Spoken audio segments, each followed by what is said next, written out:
Wow, did I say not a world beater by any means?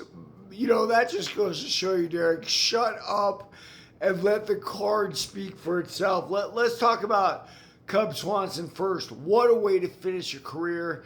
I had made the 50-50 heads or tails binary bet that Cub was going to lose. Cub didn't lose. Cub destroyed Landwehr like an animal. It was like watching Cub Swanson in the WEC, and then they let us watch Cub Swanson in the WEC with all his amazing fights there. So that was a great send off. Kind of weird being in Miami when the guy's a Southern California, Palm Springs staple, spars with Tim Bradley and all that. But what a fight! The next fight, I hardly want to talk about it, right? Dominic Reyes versus Johnny Walker.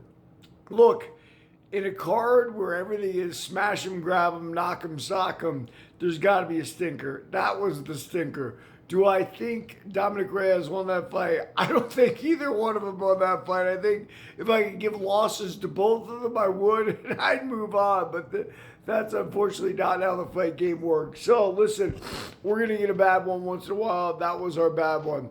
Next fight, wow, Josh Hogan. As Dana White said last night, according to the announcers, I am now a believer. I am now a believer in Josh Hockett.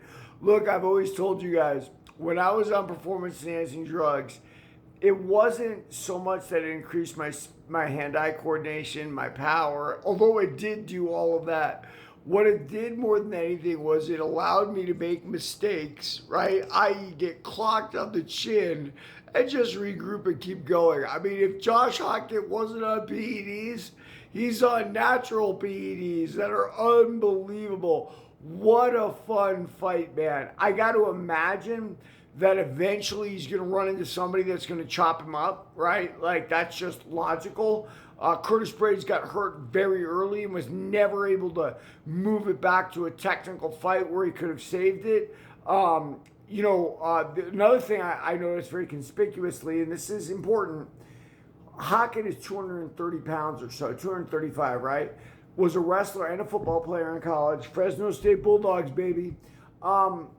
He is much quicker than the heavyweights that hover around 265 and even have to cut. So he's going to be that smaller, quicker guy no matter what. Now, conversely on that, you notice he wasn't able to put Curtis Blades out. Part of that, I'm sure, is he doesn't have as much ass behind his punches as he needs to do that. But what a fight, man. I can't wait to see Hockett next. I know Joe Rogan was joking, but Dana, you heard him. Put him on the White House card as the co-main. I think him against pretty much anybody would do that.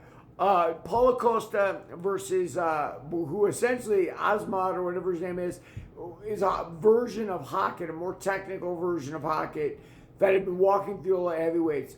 Paulo Costa came up, no weight cut, kickbox like an animal. His right high kick is as quick as mine was when I was still Costa's age. It was absolutely an incredible fight. Well done. Beat a guy who's 16-0. He's got new life in his career at light heavyweight. I'm thrilled for him. Then the final match, look, Prochazka versus Olberg. It looked very quickly like Prochazka was going to be, would have been third-time champ, a light heavyweight champ. Olberg's knee blew out pretty obviously on the cameras. They talked about it. And then, wow, he walked right into a left hook. I know he says he hesitated, and maybe for a moment he did, but the reality is he was charging in when he got caught by that left hook. And Olberg wasted no time. He dived on him and finished it. What a fight for the champion, man. I am so thrilled to see that. That was absolutely awesome. And then we got a new champ in the light heavyweight division. Who's next, baby? Everybody can follow for more of the fight game.